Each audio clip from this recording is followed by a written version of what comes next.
పాపం మండే రోజు వస్తారులేండి దేనికైనా. వెస్ట్ బెంగాల్లో మమతా బెనర్జీ హిందూ అయితే, హిందూ అయ్యి బ్రాహ్మణ్ అయితే మాత్రం ఏం చేసింది? ఆమె ముఖ్యమంత్రి అయినప్పుడు అట్లే ఉంది, తర్వాత మారింది, ఓట్ల కోసం మారింది.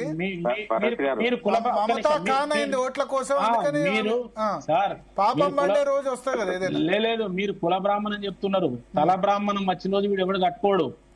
ఇప్పుడు ఆ షిరిడి మన ఇది పుట్టపర్తి సాయిబాబా ఒక మాట అన్నాడు.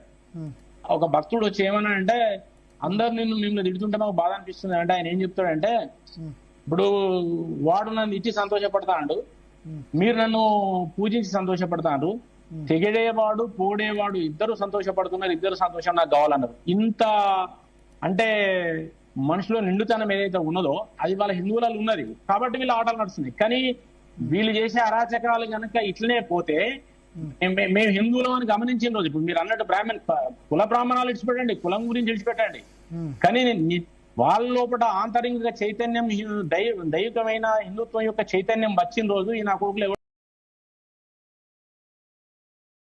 ఉన్నాడు పారిపోతుంది. బీజేపీ మన బెంగాల్లో ఎట్లా మేము కూడా అంత పచ్చి, అసలు మహిళలు అయితే ఒక ఝాన్సీ రాణి లాగా ఎగిసి పడుతున్నారు, ఎంత ధైర్యంగా మాట్లాడుతున్నారు, ఉరికించుకూడదామని చెప్తున్నారు. ఇవాళ వాళ్ళు ఎంత ధైర్యం వచ్చింది, ఎంత చైతన్యం వచ్చింది అక్కడ. సఫరర్స్ వాళ్ళు సఫర్ అయ్యింది. ఇట్లనే ఇక్కడ కూడా వస్తుందని నేను అంటున్నాను. ఇప్పుడు కేరళలో వస్తుంది. ఇప్పుడు సరే ఓట్ బ్యాంక్ పక్కన పెట్టండి, ఓట్ బ్యాంక్ అనేక కారణాలు ఉంటాయి. కొన్ని సార్లు వాడ కులం చూసో, వాడ మతం చూసో, వాడ వ్యక్తిని చూసో, డబ్బులను చూసో ఏదేదో రకాలుగా ఓటేస్తారు. ఓటు బ్యాంకును కులమానంగా తీసుకోవాల్సిన అవసరం లేదు, వచ్చే రోజు వస్తుంది.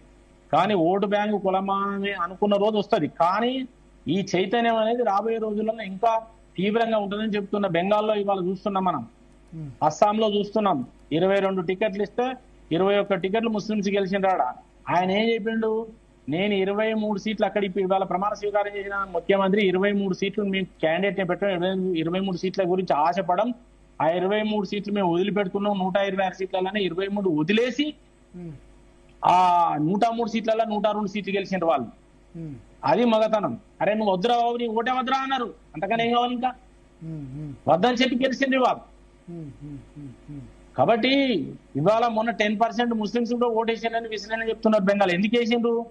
వాళ్ళు కూడా సఫర్ అయ్యి ఇదంతా కాదు, మా పిల్లలు చదువుకోవాలి, కాస్త చదువుకున్న వాళ్ళు మాకు ఉద్యోగాలు దొరకాలి, మేము మంచిగా బతకాలనుకున్న వాళ్ళు వేసిన ఓటు బీజేపీకి. రేపు అక్కడ కూడా అట్లనే వస్తుంది. ఈవెన్ కేరళలో కూడా డిస్టెన్స్ మోడీని తీసుకుపోయి నీకు 2 పార్లమెంట్ సీట్లు ఇస్తామని చెప్పి తీసుకుపోయి వాళ్ళు కాఫీ తోటలకు సంబంధించిన వాళ్ళు 2-3 ఏళ్ల కింద వాళ్ళు మీటింగ్ పెట్టుకొని ఇప్పుడు ఒక ఎంపీ గెలిచిన మనం వాళ్ళు కూడా సపోర్ట్ చేస్తున్నారు. ఇవాళ 90% క్రిస్టియన్స్ ఉన్న కాడ ఈశాన్య రాష్ట్రాల్లో బీజేపీ వచ్చింది. ఎందుకు వచ్చింది? వాళ్ళు కూడా వాస్తవాలు గ్రహిస్తున్నారు. కాబట్టి వీళ్లకు తత్వం అర్థమైనంత దాకా అర్థం కానంత వరకు ఇట్లనే మాట్లాడతారు. కాబట్టి మనం ఇంకా పనిచేయాల్సిన అవసరం ఉంది, కష్టపడాల్సిన అవసరం ఉంది. ప్రజలలో ఆయా ప్రాంతాలలో వీళ్ళు ఎస్టాబ్లిష్ అయ్యి ఆర్థికంగా రాజకీయంగా ఎస్టాబ్లిష్ అయ్యి ఉన్నారు కాబట్టి కొంత నడుస్తున్నది. సరే, ఇప్పుడు సినీ గ్లామర్ తోని విజయ్ వచ్చిండు, మళ్ళీ ఇవన్నీ కుటుంబ పార్టీలే, ఇవేం ఫండమెంటల్ పార్టీలు కాదు, ఇవి ఏది కాదు, ఇవన్నీ కుటుంబ పార్టీలే. కుటుంబం బేస్ గా స్థానిక విషయాలను రెచ్చగొట్టి వీళ్ళు సర్వైవల్ అవుతున్నారు, అంతే తప్ప ఇంకేం లేదు. ఈ నా అభిప్రాయం. కాబట్టి ఇవన్నీ తాత్కాలికంగా ఊకదంపుడు ఉపన్యాసాలు వీళ్ళు మాట్లాడతారు, కానీ దీనికి గట్టి రియాక్షన్ అయితే రావాలని నేను కోరుకుంటున్నాను. వదిలిపెట్టద్దు, వీళ్ళకి గట్టి రియాక్షన్ రావాల్సిందే. భరత్ గారు చెప్పండి. శశిధర్ గారు, ఈ దేశం లోపల హిందుత్వాన్ని, సనాతన ధర్మాన్ని వ్యతిరేకించేటువంటి పార్టీల ఎజెండా చాలా స్పష్టంగా వాళ్ళు చెప్తా ఉన్నారు. పార్లమెంటు లోపల సింగోల్ ధర్మదండాన్ని ప్రతిష్టాపన చేస్తే వీళ్ళందరూ కూడా బైకాట్ చేసిండ్రు.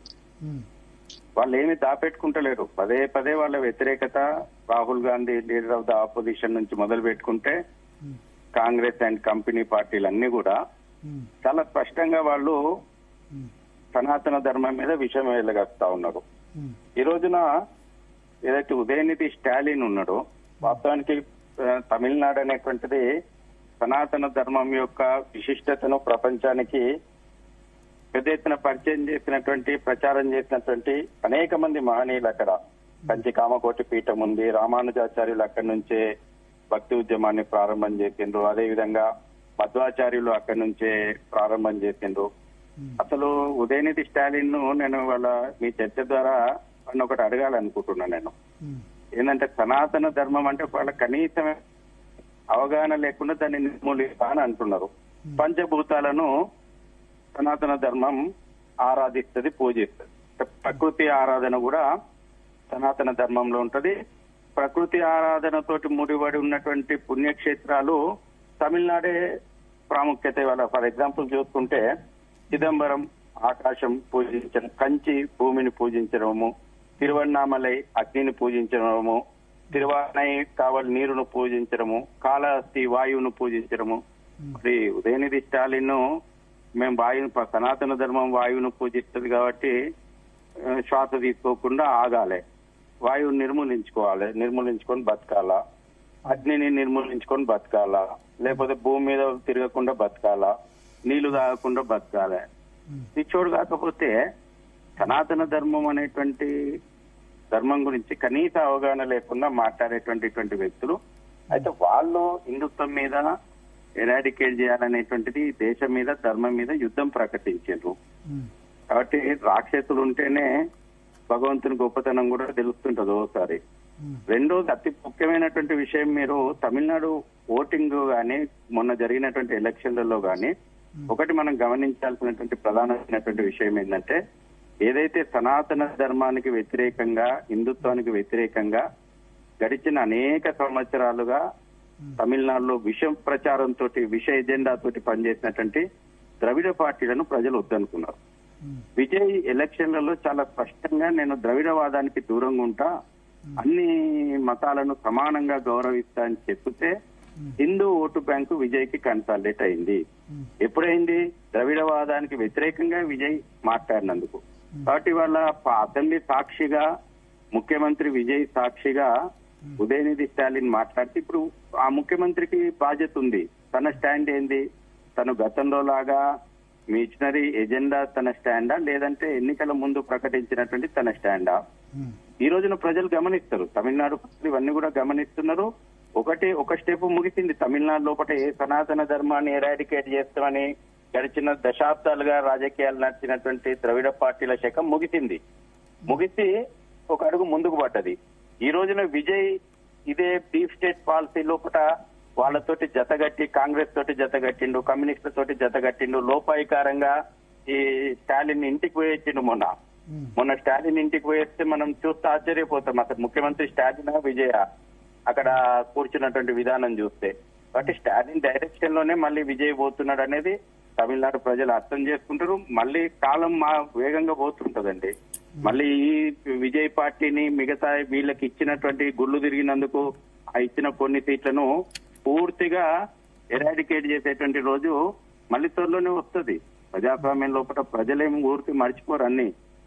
ఈ రోజున రాజకీయ నాయకులు ఏమనుకుంటున్నారు, ఏదో స్థాయిలాలు వేస్తే కొంతకాలం ఆ రాజకీయాలు కూడా నడిచినాయి. ఓటుకు వచ్చే వరకు మేము ఈ హిందుత్వాన్ని ఏమన్నా నడుస్తుంది, ఓటుకు వచ్చే వరకు డబ్బో మద్యమో ఇచ్చి మేము ఓట్లు వేసుకుంటాం, మైనార్టీలను మాత్రం మతం పేరు మీద ఓట్లు అడుగుతాం, మెజార్టీ హిందువులను కులాల పేరు మీదనో, ప్రాంతాల పేరు మీదనో, భాషల పేరు మీదనో, రాజకీయాల పేరు మీదనో విడగొడతాము అనేటువంటి రాజకీయాలు కూడా ఈ దేశం చూసింది. ఆ రాజకీయాలు కూడా కొంతకాలం సమాజం ప్రోత్సహించింది. కానీ అంతిమంగా హిందుత్వం విషయం లోపల పరిధి దాటి రాజకీయాలు చేస్తే ఏమవుతుందో అనేటువంటిది వెస్ట్ బెంగాల్ రిజల్ట్ మన కళ్ళ ముందర ఉన్నది. కాబట్టి సనాతన ధర్మము మళ్ళీ తమిళనాడు లోపల పునఃప్రతిష్ఠ కావడం లోపల విజయ్ ఎన్నికతోటి ఒక అడుగు ముందుకు పడ్డది.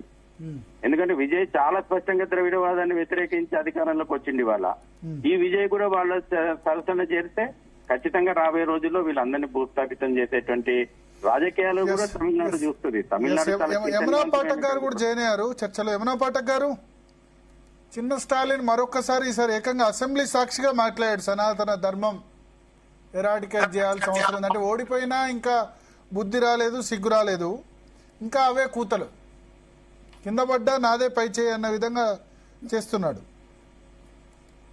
అవునండి. నమస్తే భరత్ గారు, మీకు ప్యానలిస్ట్ అందరికీ కూడా నమస్తే. భరత్ గారు, దిస్ ఇస్ అంటే ఆడిందే ఆట పాడిందే పాట అనే ఒకటి మనం వింటూ ఉంటాం తరచూ. ఇటువంటిది ఒక I think why are we allowing this kind of nonsense అండి. ఫస్ట్ అసలు ఒక ప్రజాప్రతినిధి అయితే మాత్రం ఎటు పడితే ఏది పడితే మాట్లాడేస్తాం అనే స్వేచ్ఛ, అధికారం వీళ్ళకి ఎవరిచ్చారు?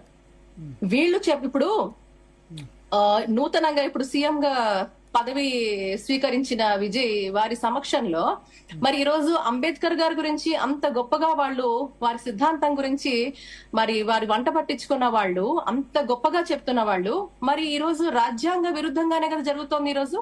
అంటే ఇందాక కూడా మాట్లాడుతున్నారు వక్తలు సెక్యులరిజం గురించి మాట్లాడుతున్నప్పుడు, అంటే నువ్వు ఒక మతాన్ని ఎత్తుకున్నప్పుడు ఇంకొక మతాన్ని నువ్వు ధిక్కరించే అధికారం నీకు ఎవరిచ్చారు? నువ్వు ఒక ప్రజాప్రతినిధి ఎట్లా అవుతావు? నువ్వు ప్రజల ఇప్పుడు అధిక సంఖ్యలో ఉన్న ప్రజలు ఈ రోజు భారతదేశంలో మనం ఏ మతంలో ఉన్న వాళ్ళ ప్రజలు ఉన్నారో అందరికీ తెలుసు. తమిళనాడులో కూడా హిందువులు కూడా వారికి ఓటేశారు. It's not